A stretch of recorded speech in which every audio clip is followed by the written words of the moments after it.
Rebonjour, bienvenue à toutes et tous pour cette deuxième journée pour l'Université d'été. Nous avons le plaisir d'accueillir Alexis Séverin, que je vais laisser se présenter, qui va nous présenter comment susciter, accompagner, valoriser l'engagement éco-citoyen de nos élèves. Je te laisse la parole, Merci Alexis. beaucoup, Jérôme. Bonjour à tous. Merci d'être présent à cette université d'été, malgré la date. Voilà. Je sais que certains d'entre vous sont déjà en congé depuis quelques temps, d'autres, ça ne va pas tarder. Merci en tout cas beaucoup de votre intérêt et j'espère de votre enthousiasme. On aura l'occasion d'échanger en deuxième étape de ce propos. Alors, la MLF m'a proposé de prendre la parole sur un thème qui m'est cher. Alors, je m'explique, je m'appelle Alexis Séverin. À l'origine, je suis professeur d'histoire, géographie et d'enseignement moral et civique. J'y tiens parce que c'est une pierre importante dans la construction de mon parcours professionnel. Et après plusieurs missions et plusieurs missions, on va dire, en France sur les questions d'engagement et en particulier d'éducation à la citoyenneté active, je suis passé ensuite par le Royaume-Uni, à Londres, puis par Toronto, au Canada, pour être aujourd'hui maintenant à Casablanca, qui est mon port d'attache. Mais en fait, je suis ici comme référent pédagogique en citoyenneté et vie scolaire. Donc, c'est un poste qui n'existait pas et qui, je pense, est une particularité du réseau OSUI. Donc, ici, on a 10 établissements plus un établissement partenaire et donc, ça fait un peu plus de 11 000 élèves. Et j'ai la chance de pouvoir aller à leur rencontre de ces élèves et des adultes enseignants et autres qui les accompagnent dans leur démarche d'engagement et d'éducation à la citoyenneté. Et je vous propose aujourd'hui de faire un zoom en particulier sur ces jeunes qui existent partout évidemment, mais que vous avez commencé à voir un petit peu plus souvent dans vos établissements scolaires. Je vais m'expliquer. C'est ces jeunes qui s'engagent euh, pour, avec une volonté d'essayer très clairement de contribuer à l'amélioration des conditions de vie de notre planète. Voilà, c'est comme ça que j'ai envie de le formuler, parce que c'est comme ça qu'ils le disent. Et je me pose la question avec vous, et je viens avec des propositions de réponse qui sont le résultat des rencontres que j'ai pu faire de ces élèves, des observations que j'ai pu faire. Mais voilà, comment susciter, puis accompagner et enfin valoriser l'engagement éco-citoyen de nos élèves. Alors, je suis obligé, évidemment, pour qu'on puisse parler le même langage, on va dire, dans ce propos, de revenir sur un point fondamental qui sont les éco-délégués. Alors, dans vos établissements scolaires, normalement, vous devriez aujourd'hui avoir tous des éco-délégués, mais je sais que ce n'est pas toujours le cas, par exemple, dans le réseau dans lequel je travaille, parce que, eh ben voilà, regardez la date, c'est la circulaire de rentrée de 2020 qui a imposé l'impératif des éco-citoyens. Et ben, on comprend avec cette date, vous voyez bien ce qui a pu se télescoper et ben, la pandémie et les problématiques que ça a entraîné pour l'ensemble de nos établissements scolaires et donc la difficulté de répondre à tous les impératifs qui auraient pu être ceux d'une rentrée normale. Donc, dans certains établissements scolaires, c'est en train tranquillement de se mettre en place ou ça va se mettre en place dans un horizon très proche. C'est censé être une réalité depuis la rentrée de 2020, mais pas de panique si chez vous, c'est encore pas le cas. Rien n'est trop tard puisque la rentrée 2022 sera une belle occasion. Vous allez voir, on va en reparler aussi. Qu'est-ce qu'elle dit, cette circulaire de rentrée de 2020? Elle explique que des élections sont maintenant obligatoires dans toutes les écoles et les établissements, toutes les écoles et les établissements du système français. Et ces élections, elles doivent avoir lieu en septembre, en gros au moment des élections des délégués de classe. De la sixième à la terminale, c'est un impératif. Et il y a une incitation forte pour qu'on développe les mêmes types d'élections et donc de rôles d'éco-délégués en CM1 et CM2.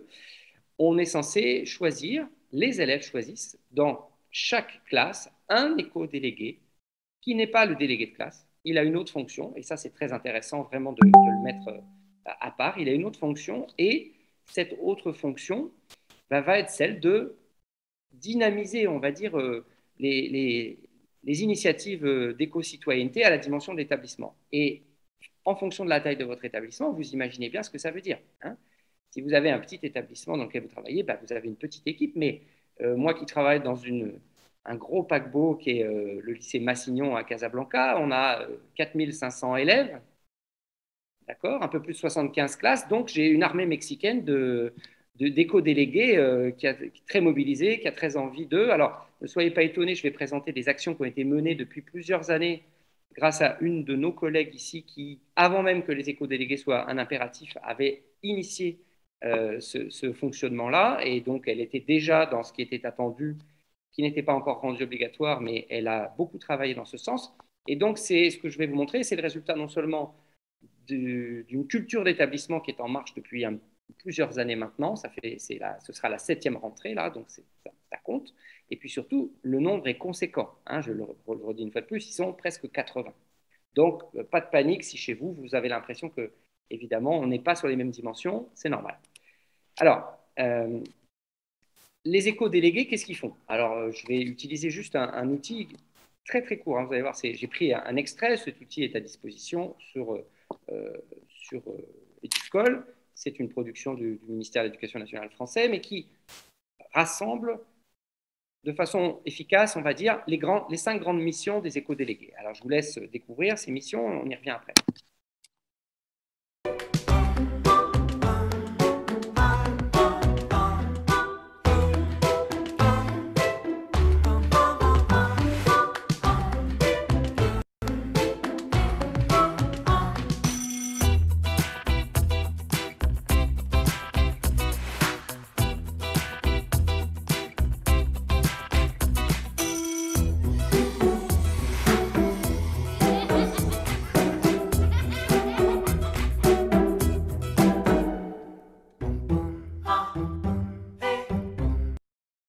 Voilà.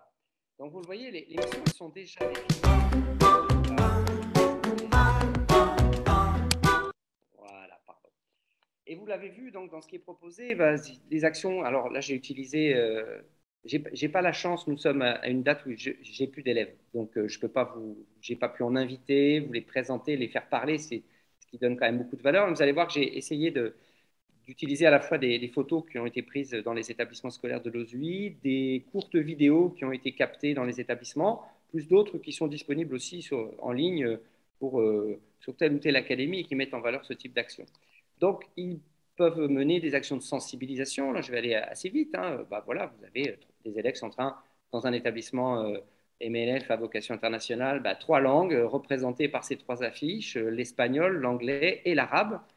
Une démarche de sensibilisation du public élève sur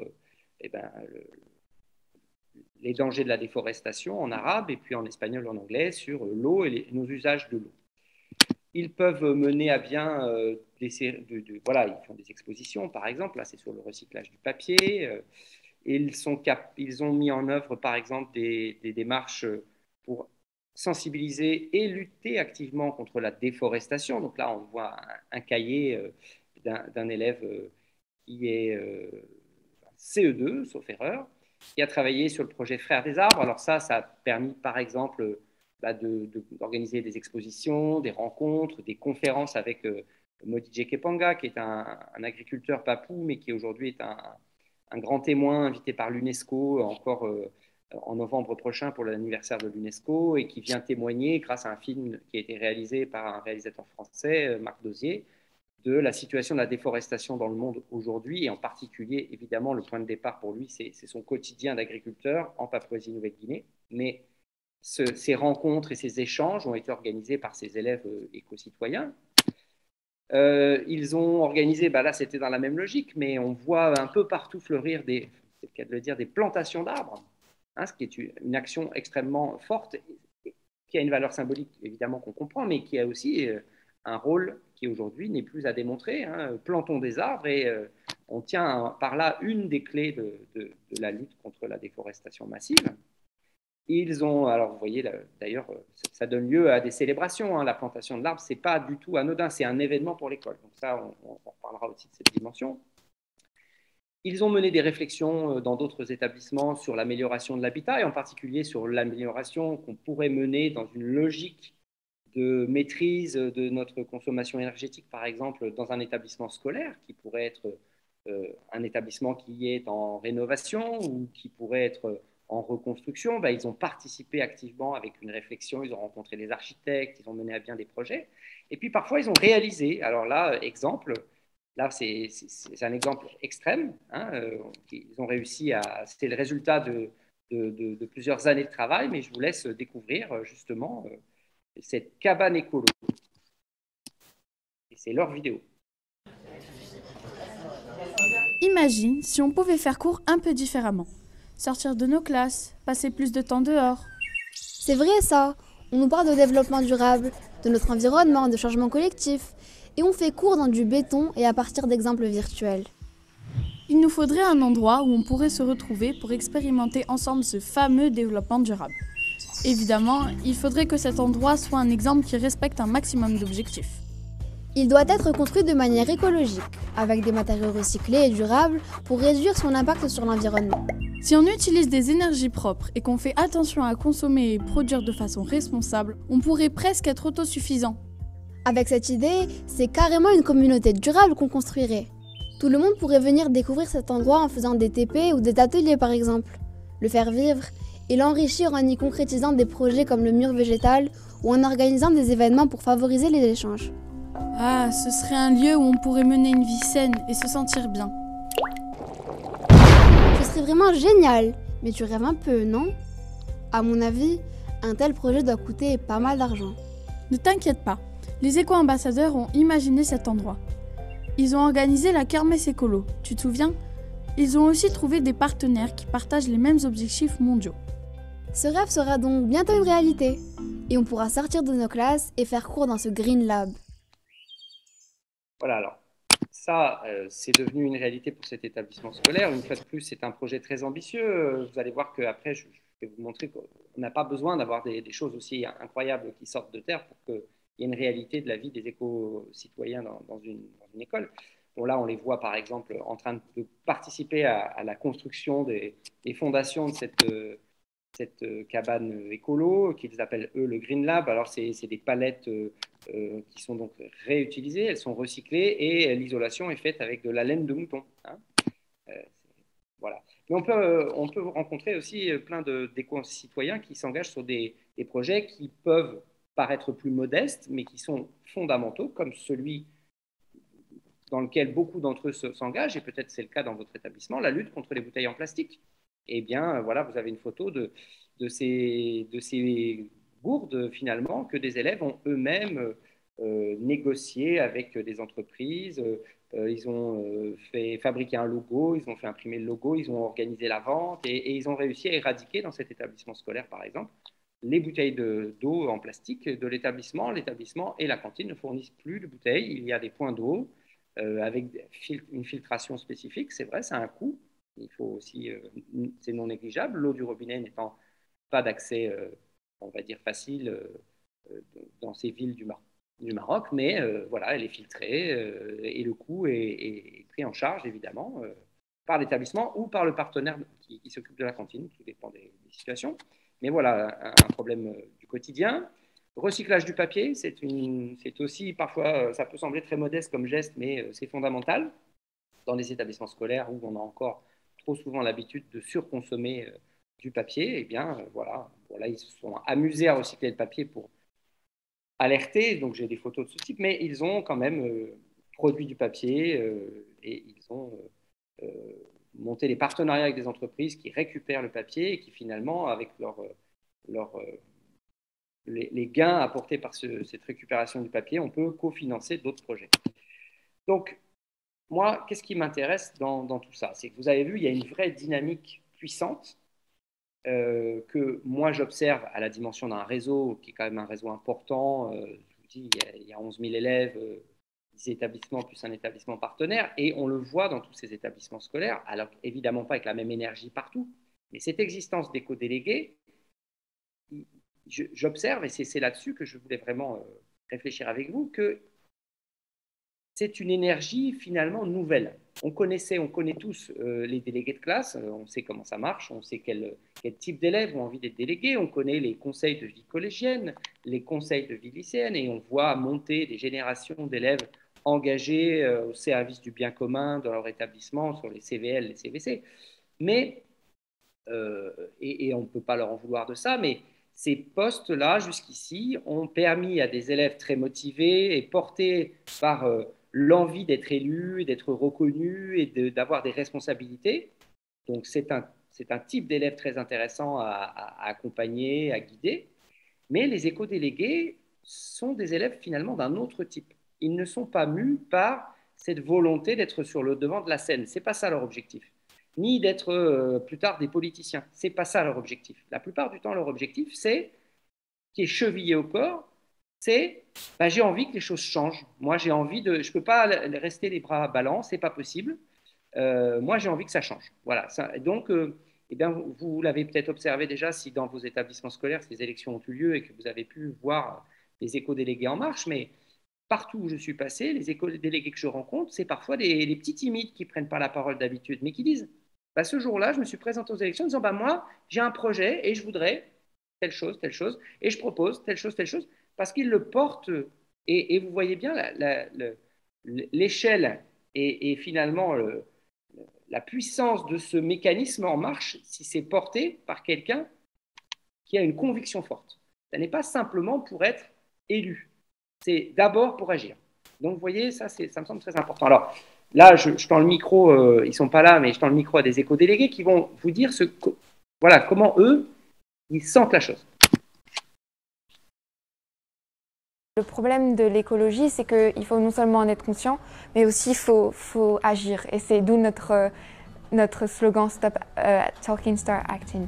Parce qu'il faut faire des actions, il faut déjà très jeune prendre l'habitude d'utiliser des gourdes, prendre l'habitude de trier nos déchets, prendre l'habitude de respecter la nature, de respecter l'environnement, de faire un effort. Chacun, en donnant une petite part de notre temps, une petite part de notre énergie, on va permettre un changement justement. C'est une cause d'actualité. Nous sommes au XXIe siècle et nous devons tous faire attention pour notre futur, pour nos descendants et essayer de rendre un peu la vie meilleure.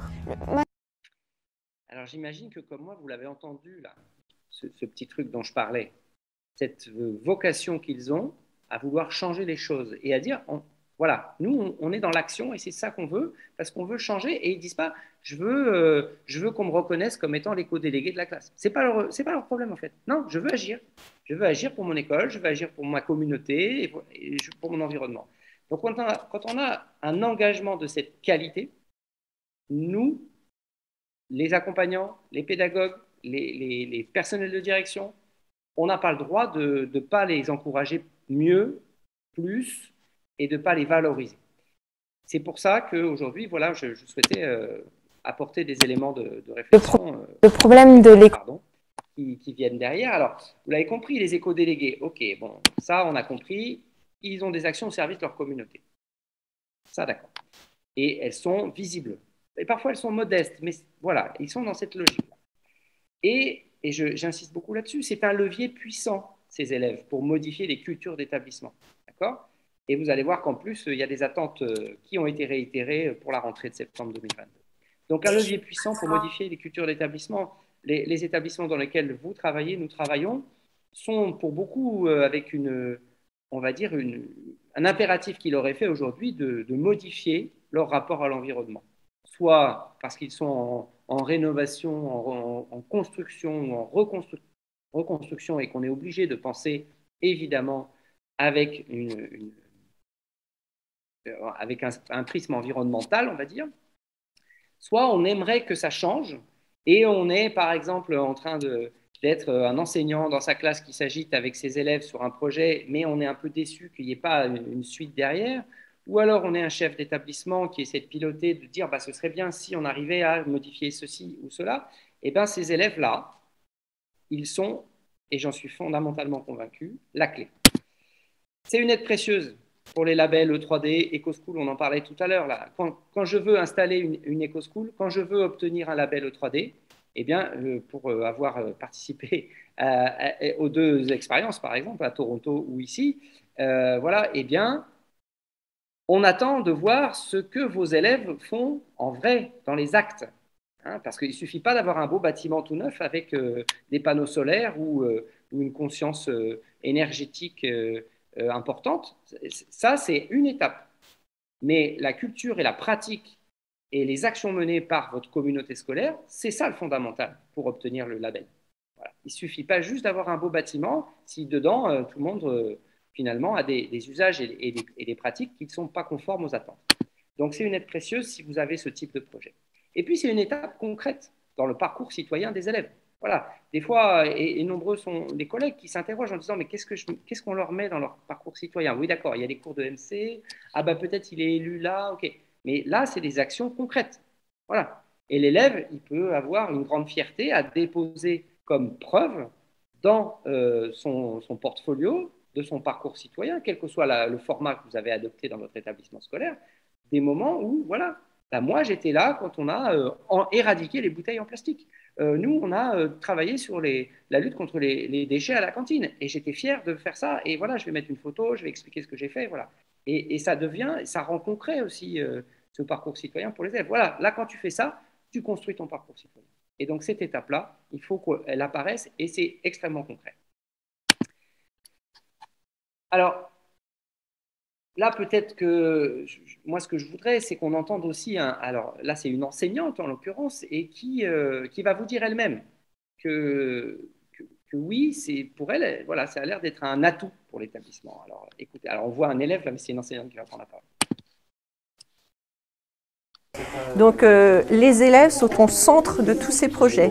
Maintenant, c'est un projet collectif donc, qui implique les enseignants, les élèves, les agents, la direction, l'intendance, donc qui implique tout le monde dans l'établissement. Mais ce sont les élèves qui sont à la base des projets, qui décident des projets à mettre en place, qui font les diagnostics, qui ont une vraie démarche de projet. C'est une vraie énergie positive de voir de plus en plus d'élèves à s'impliquer, de voir des éco-délégués qui s'impliquent depuis plusieurs années, qui continuent et qui transmettent justement cet enthousiasme et ce dynamisme, qui expliquent aux autres comment faire et qui sont vraiment motivés. Alors ça y est, vous l'avez entendu, là, cette enseignante, elle dit bien que la clé, c'est ça, et que ces élèves motivés, finalement, sont fédérateurs, et qu'ils entraînent autour d'eux, dans une espèce de logique systémique, l'ensemble de la communauté scolaire. Donc, puisque c'est fondamental, cette énergie-là, et que c'est vraiment le levier qui fait bouger les choses, alors il est évident qu'on ne peut pas partir du principe que… Pardon, c'est tout simple, ça va se mettre en place tout seul. Non, il faut qu'on soit à la manœuvre. Alors là, je suis très content parce que la circulaire de rentrée qui est sortie le 29 juin, signée du nouveau ministre de l'Éducation nationale français, elle dit la chose suivante. Il y a tout un paragraphe sur l'éco-citoyenneté et sur… le rôle de l'éducation sur ces questions, et à partir de la rentrée prochaine, il y a parmi d'autres évidemment dispositifs, mais voilà ce que je relève. En parallèle, les écoles, collèges et lycées doivent poursuivre leur action volontariste pour rechercher la sobriété écologique, voilà, nos bâtiments, nos pratiques, etc. Mais ceci implique la pérennisation de projets pédagogiques déjà nombreux, portés notamment par les éco-délégués, mais aussi que les écoles et les établissements placent la transition écologique et énergétique au cœur de leur projet, notamment au travers de la labellisation E3D des structures scolaires. Là, qu'est-ce qu'on y lit? On lit bien qu'il nous est demandé, dans le système français, de placer au cœur des objectifs de l'établissement scolaire, dans le meilleur des cas, si ce n'est pas déjà le cas, dans le projet d'établissement évidemment, ces questions et ces préoccupations, et on dit bien que les éco-délégués ont un rôle très important à jouer. Et comme souvent quand on a des élus, et j'ai la chance d'avoir travaillé une grande partie de ma vie professionnelle avec des élus, élèves, à des différents niveaux d'établissement, de département, d'académie, ministère en France ou à l'étranger. Et ces élèves, souvent, une fois qu'ils sont élus, on dit « bon, c'est super, ça y est, ils sont élus, ça marche ». Eh bien non, ça ne marche pas, ça ne suffit pas. Hein. Il ne suffit pas de désigner ces élèves pour d'un seul coup que la machine fonctionne. Alors mon propos aujourd'hui, et pourquoi je vous amène jusque-là, parce que l'éco-citoyenneté, c'est un engagement précieux, mais on doit l'accompagner. On ne peut pas considérer qu'une fois qu'ils sont élus, ça va marcher tout seul. Alors, suite aux rencontres, aux observations, à la réflexion que j'ai pu mener et à toute une série d'éléments, je peux aujourd'hui vous apporter, en tout cas, ces points-là. Alors, comment on va les aider? Et c'est le fondamental pour nous. Hein, notre rôle, il est là. Comment moi, à mon rôle, quelle que soit ma position, là, vous êtes des enseignants, vous êtes peut-être des CPE, vous êtes peut-être des chefs d'établissement, des conseillers pédagogiques. On a tous un rôle à jouer. D'accord? Premièrement, le fondamental, c'est susciter. Il faut qu'ils aient envie. Informer. Donner de l'information. Là, vous allez avoir des élections en septembre 2022. Elles doivent être généralisées. Donc, normalement, votre établissement, même si jusqu'ici, vous n'avez pas encore eu l'occasion d'organiser ces élections pour les raisons qu'on connaît et sur lesquelles on va pas revenir, mais là, je vous incite fortement à le faire. C'est une attente très claire, hein, qui est ravivée par la circulaire de rentrée. On ne fonctionne pas sans éco-délégué dans un établissement scolaire, quelle que soit la taille de l'établissement scolaire. Okay? Donc, information, j'informe, et vous savez faire l'information. Il va y avoir les élections des délégués la troisième semaine après la rentrée, etc. Bon, bah, c'est pareil, il y aura information. Qui dit information, ça ne suffit pas. Il va y avoir des éco-délégués, mais si c'est une première chez vous, il va bien falloir expliquer ce que c'est que ce truc. Donc, vous trouverez sur le site du SCOL toute une série d'outils. Évidemment, bah, je donnerai tout ce qu'il faut aussi, que je peux communiquer sans problème. Mais il faut une vraie campagne électorale. C'est-à-dire que vous allez voir émerger des candidatures d'élèves qui, d'habitude, ne sont pas dans la... Vous les connaissez d'habitude. Hein. Je sais qui va être candidat pour les élections et qui va se présenter au CVL, au CVC, c'est toujours les mêmes, entre guillemets, ou le même type d'élèves. Et je vous promets que là, il y aura des découvertes. Les élèves qui vont se présenter, ce n'est pas ceux que vous connaissez. Et donc, c'est très, très intéressant de les observer et de les accompagner. Et ensuite, des vraies élections. Ils vont faire une campagne électorale dans laquelle on va leur demander simplement de dire quelles sont leurs motivations, pourquoi ils ont envie, et par exemple, quel projet pour l'école ils pourraient proposer. Juste un projet. Si vous leur demandez rien que ça suffit largement. Hein. Dans chaque classe, ben voilà, moi j'ai envie parce que ça me motive, parce que je veux pas que la planète se réchauffe, ou je pense à l'avenir. Ils ont plein de bonnes raisons d'avoir envie de se mobiliser. Et pour mon école, j'aimerais bien qu'on fasse comme ça, ou qu'on fasse ce projet. Voilà, ça suffit pour se présenter. Et après, des vraies élections. D'accord? Pas des désignations floues. Les élections, c'est un processus démocratique qui construit leur citoyenneté. Donc, c'est fondamental qu'il y ait l'acte d'élection. Le mieux est encore d'avoir, comme pour les élections de délégués, bien sûr, et j'espère que ça se passe comme ça, et je fais exprès de le dire de cette façon, ou les CVC ou les CVL, avec des urnes, avec des bulletins, et on vote. Voilà. Si on n'a pas des urnes, on trouve toujours des solutions, mais en tout cas, on a un bulletin de vote, et on choisit. Et on choisit après avoir entendu un élève motivé dire pourquoi il est le bon candidat. Dans un second temps, une fois qu'on les a élus, il faut les accompagner, ces élèves. Une fois de plus, on ne va pas pouvoir considérer que le job est fait. Non, on a initié quelque chose, on leur doit un accompagnement. L'accompagnement, il est dans le quotidien déjà, dans une relation de confiance. Hein. On va considérer que ces jeunes qui sont motivés, eh bien, on va les suivre, on va les accompagner, on ne va pas tout le temps leur dire que leurs projets sont infaisables, on ne va pas tout le temps leur dire que oulala, c'est trop ambitieux, parce qu'il n'y a rien de pire pour un enfant qui a envie de s'engager que d'avoir face à lui un adulte qui est un frein.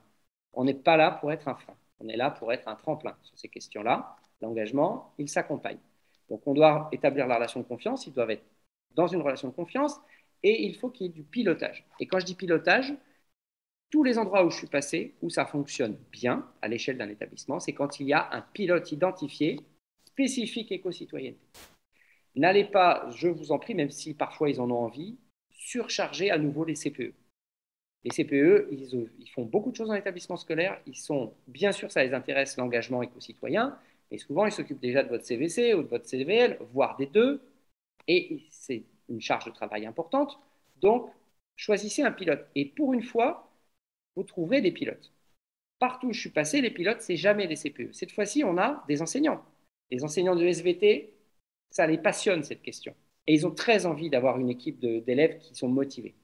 À l'école primaire, vous avez souvent un enseignant qui a un engagement personnel sur ces questions et qui serait ravi d'encadrer un groupe d'élèves motivés pour monter des projets. Voilà. Donc franchement, tournez-vous vers les enseignants. Là, vous allez trouver beaucoup plus facilement que quand on veut réunir un CVC, un CVL, donc on demande à un enseignant de participer à une formation de délégué de classe. Des fois, c'est un peu compliqué. Ben là, d'un seul coup, vous allez voir que vous allez avoir des pilotes. Qui dit pilote aussi, dit peut-être, dans le meilleur des cas, il faut assumer que ça prend du temps. Et si vous voulez voir des projets accompagner dans de bonnes conditions, réaliser et aller jusqu'au bout, parce que c'est ça, et il n'y a rien de plus frustrant, une fois de plus, que des projets qui n'iraient pas jusqu'au bout, mais si vous voulez que ces projets aillent jusqu'au bout, alors il faut s'en donner les moyens. Et le pilote, à minima, il est, on va dire, soit vous trouvez une IMP quand c'est le secondaire, soit vous trouvez des heures supplémentaires, soit vous trouvez une décharge horaire partielle de quelques. Ça peut, c'est pas obligatoirement des décharges longues, mais ça peut être, allez, 1 heure par semaine sur ce projet. Rien que ça, c'est une reconnaissance aussi pour le pilote et c'est fondamental. Dans l'accompagnement, il faut une formation. La formation est fondamentale pour ces éco-délégués, pour qu'ils comprennent. La formation, c'est quoi? Vous n'allez pas leur faire un cours de SVT sur ce que c'est que l'environnement. Ce n'est pas ça le sujet. Ils ont besoin de quoi? Ils ont besoin de savoir monter des projets. Donc la formation, c'est essentiellement sur l'accompagnement et la logique de projet. Pour qu'un projet puisse se réaliser, comment on démarre, comment on le choisit, comment on le finance éventuellement aussi, et comment on arrive jusqu'au bout pour avoir la fierté du travail accompli et d'un projet qui va être visible à la dimension de toute l'école et qui va changer quelque chose. Voilà. Donc ça, c'est important. Cette formation, elle est importante vraiment. Et j'ai ajouté dans l'accompagnement, j'ai mis un point d'interrogation parce que tous les établissements n'en sont évidemment pas capables, mais la question du budget va se poser. Il y a des projets qui ne coûtent rien, on va les privilégier bien entendu, puis il y a de temps en temps un projet qui peut avoir un coût, mais peut-être que c'est sur une ligne budgétaire qui contribue à l'amélioration de la situation de l'établissement par rapport à l'environnement et qui va nous faciliter l'accès au label EcoSchool ou au label E3D, par exemple. Donc, ce n'est pas une dépense vaine, ça va changer quelque chose, c'est important, donc on peut trouver un financement. J'observe ici et là aussi parfois un financement avec une participation. Alors, je ne parle même pas du budget que les élèves vont pouvoir développer par eux-mêmes avec des ventes, des kermesses, des ceci, des cela, des projets. Ça existe, c'est organisable. Mais parfois, des partenaires. Exemple, une entreprise. Alors, on va éviter que ce soit des entreprises qui ont envie de faire du greenwashing, mais parfois des entreprises tout à fait sincères ou qui travaillent déjà sur ces questions et qui vont contribuer au projet avec le don de quelque chose qui va, je sais pas, un panneau solaire qui va servir à ceci, cela. Voilà, pas obligatoirement de l'argent, mais voilà, quelque chose qui va faciliter un projet. On peut trouver des partenaires. Et puis, dans un troisième temps, il ne faut pas oublier de valoriser. Valoriser comment? Première chose, communiquer. Les élèves en sont capables, il faut juste le leur rappeler et vous allez faciliter ça. Toutes les actions qu'ils vont mener en tant qu'éco-citoyens, ils doivent impérativement communiquer. Et quand je dis communiquer, ce n'est pas juste aux copains de leur classe. C'est communiquer à l'ensemble de la communauté scolaire, les élèves bien sûr, les personnels, mais aussi les parents. Parce que sur ces questions d'engagement éco-citoyen et d'action en faveur de la protection de l'environnement, vous allez fédérer. Les parents, ils vont toujours être d'accord.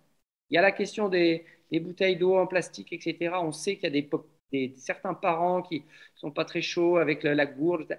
Et partout, il y a eu ces questionnements. Partout, on a eu des freins.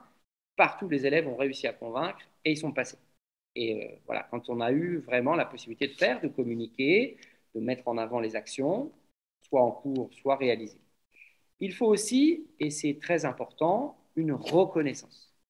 Alors, quand je dis qu'il faut une reconnaissance, c'est à vous d'organiser à la dimension de votre établissement. Qu'est-ce que c'est la reconnaissance? Est-ce que c'est un petit diplôme de fin d'année pour les éco-citoyens? Est-ce que c'est, je ne sais pas, une petite fête pour les remercier? Est-ce que c'est, bon, etc., etc. C'est vous qui connaissez votre école et qui savez ce qui sera le mieux. Et dans la valoriser, fondamentale et vraiment non négligeable au quotidien, parce qu'on peut l'oublier, une place dans les bulletins, dans le dossier scolaire de l'élève. Je prends 2 exemples. Dans un bulletin, il est très facile de rajouter une petite case engagement de l'élève. Si ce n'est pas déjà le cas dans votre établissement, pour les élus CVC, les élus CVL, les délégués de classe, c'est quand même assez fréquent maintenant qu'il y a un petit mot dans le bulletin, une petite ligne, au moins pour dire que c'est un élu qui s'engage. Là, voilà, pareil, n'oubliez pas les éco-délégués, c'est très important. Et puis dans le dossier scolaire, le livret scolaire de l'élève, par exemple, si je prends les élèves qui sont en terminale, cette année, les élèves des lycées où je suis passé, je sais que dans leur dossier figurait par exemple leur engagement éco-citoyen. Et on sait que dans l'orientation post-bac, quand on est dans Parcoursup par exemple, et qu'on se destine à des universités françaises ou des grandes écoles, mais aussi quand on se destine aux universités nord-américaines, aux universités anglaises.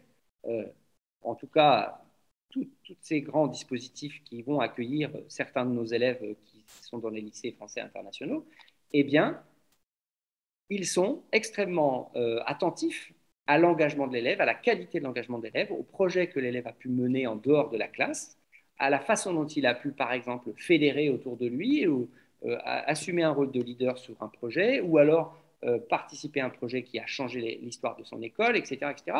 Et ça fait aussi du contenu, un récit intéressant pour un élève qui va se distinguer d'un autre quand il sera, par exemple, dans un entretien ou un oral de présélection ou de sélection.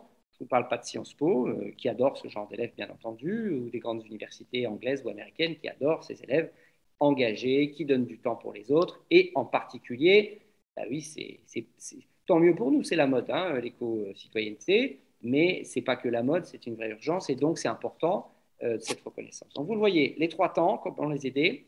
Susciter, accompagner, valoriser. Si on loupe un de ces 3 temps, alors on est déçu, et eux les premiers, parce qu'il manque quelque chose, parce que c'est bancal, parce que le projet n'est pas fini, parce qu'après on ne les remercie pas, parce qu'on ne sait pas que c'est eux qui l'ont fait. Enfin voilà, vous voyez toutes les failles. Donc ce dispositif en 3 temps a fait ses preuves, je vous le propose, vous en ferez ce que vous voulez bien sûr, mais voilà, c'est les résultats d'observation, de réflexion, d'un travail sur ces questions depuis plusieurs années. Voilà, moi je ne veux pas continuer à dire et à parler seul. J'ouvre volontiers la parole à chacun d'entre vous. Je pense que je tiens même le timing en de bonnes conditions et on aurait un petit quart d'heure maximum, n'est-ce pas Jérôme, d'échange éventuel pour que nos collègues après puissent continuer cette belle université. Je vous remercie en tout cas pour l'instant de votre attention et je suis, ainsi que Jérôme, n'est-ce pas, toute ouïe de vos questionnements et en espérant pouvoir y répondre. Et ainsi que Catherine et Marc aussi qui sont parmi nous. Merci. Oui, tu es donc, Catherine est arrivée. Pardon Marc, mais je le vois trop souvent. Ouais, pas de problème. Non, tu es tout à fait dans le timing, Alexis. Effectivement, on a encore jusqu'à la fin de l'heure pour si vous avez des questions à Alexis. N'hésitez pas, on n'est pas nombreux, donc n'hésitez pas à ouvrir vos micros ou à poser vos questions dans le clavardage, le chat, comme vous voulez. Peut-être c'est quelquefois la première question qui est peut-être la plus compliquée, mais… Alors, n'hésitez pas sur… Alors, évidemment, hein, ce que j'ai dit, j'ai essayé d'englober à la fois les écoles primaires, les collèges, les lycées, les petits établissements et les grosses machines. A priori, le 3 temps, il est transposable quelle que soit l'école et la place. Voilà. Alors, combien d'éco-délégués par classe, par niveau nous demande? Alors, VS, je ne sais pas qui c'est, mais voilà, ben, je vois la question. Alors, les textes réglementaires… Bonjour Claude. Le texte réglementaire, de la circulaire de rentrée de 2020 rappelle que c'est 1 élève par classe. L'éco-délégué, c'est 1 élève par classe. Donc voilà, donc 1 élève par classe, voilà ce qui est attendu. Donc vous imaginez, hein, en fonction de la taille de votre établissement, ce que ça veut dire, en fonction du nombre de classes. Alors après, vous voyez aussi l'importance d'avoir un vrai pilote. Hein. C'est-à-dire que si j'ai 5 classes, bon, on va gérer ça. Mais chez nous, quand je vous dis qu'on a presque 80 classes et donc 80 éco-délégués, on ne peut pas les laisser dans la nature. Et quand j'ai dit qu'il y avait un pilote, bah, chez nous, il y a un pilote et puis ce sont évidemment agrégés autour du pilote une équipe d'enseignants volontaires qui, organisés en commission, parce qu'on a énormément d'élèves, accompagnent les élèves sur des projets spécifiques par petits groupes. On n'a jamais, évidemment, de projet mené de front avec 75 élèves. Est-ce qu'il y a des questions d'ordre pratique? Moi, je serais intéressé de savoir aussi si c'est déjà en acte dans vos établissements et que votre présence dans cette intervention-là aujourd'hui dans l'université d'été, c'est pour essayer d'améliorer le dispositif ou si, au contraire, c'est un dispositif pour l'instant dans lequel vous ne vous êtes pas encore engagé et qui, évidemment, non seulement s'impose, mais vous fait envie. Voilà. Ce serait peut-être intéressant aussi d'entendre ces points-là, si vous voulez. Alors oui, là j'ai rajouté, oui, c'est vrai, j'avais mis ça. J'avais mis voilà, mes coordonnées. Si après, alors les questions ne sont pas fermées, hein, bien sûr, vous n'hésitez pas, mais s'il y a des questions, s'il y a des besoins spécifiques, voilà, moi j'ai de la chance, c'est que j'ai une mission d'accompagnement de ces élèves et donc de formation des équipes et de conseil des chefs d'établissement sur toutes ces questions. Donc, j'ai de l'expérience et donc je peux tout à fait répondre éventuellement à des situations précises si vous avez le temps. Et vous n'hésitez pas. Je voudrais savoir comment mettre en place en petits groupes. Alors, merci Claude pour la question.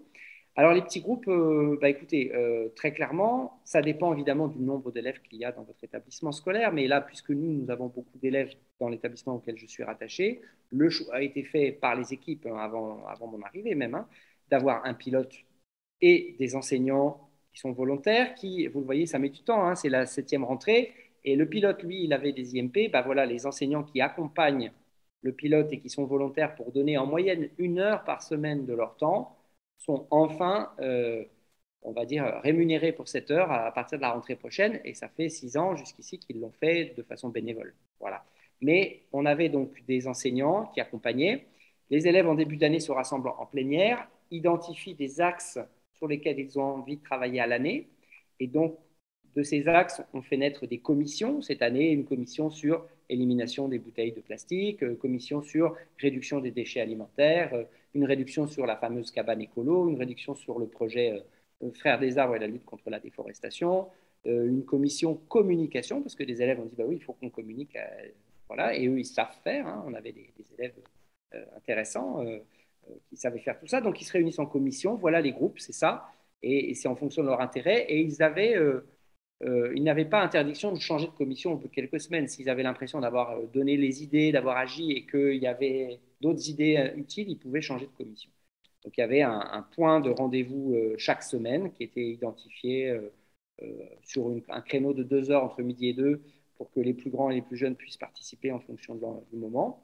Et chaque semaine, vous aviez un rendez-vous et les élèves venaient en général en grand nombre. Voilà. Quand ont lieu les réunions, donc voilà, temps dédié dans l'emploi du temps. Alors, c'était sur la pause méridienne, mais moi, je pense que si certains d'entre vous arrivent à imposer dans leur établissement qu'il y ait un créneau emploi du temps, alors là, bravo, et vous nous direz comment vous avez fait. Ça dépend de la taille, évidemment, une fois de plus, de votre établissement scolaire.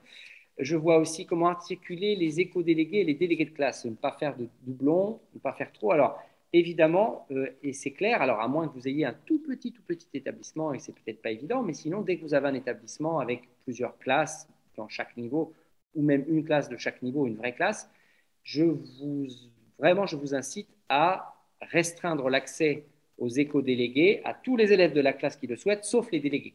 Voilà, on ne peut pas être délégué et éco-délégué, ce n'est pas une bonne idée.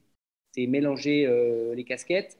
Et franchement, les élèves, ce que j'ai pu observer dans les établissements où ce choix avait été fait, tout le monde a rétro-pédalé et a décidé de ne pas reconduire le délégué comme éco-délégué. Parce que finalement, le délégué, il a une fonction bien précise.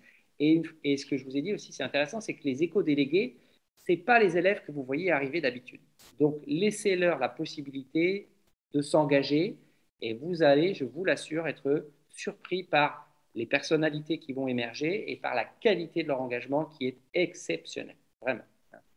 Les réunions, organiser les temps de réunion, les éco-délégués, quand, quelle fréquence, comme ça j'ai répondu. Est-ce qu'on peut reconduire les éco-délégués d'une année à l'autre? Alors, techniquement, le texte réglementaire prévoit une élection pour une année. Si vous avez envie de faire un mandat de 2 ans, rien ne vous l'interdit, parce qu'on peut comprendre que les projets qui ne sont pas finalisés en 1 an méritent une 2e année d'engagement des mêmes élèves sur les mêmes projets, tout à fait. Mais attention à la frustration, c'est-à-dire que si tous vos projets ne se réalisent qu'en 2 ans, les élèves peuvent facilement s'épuiser.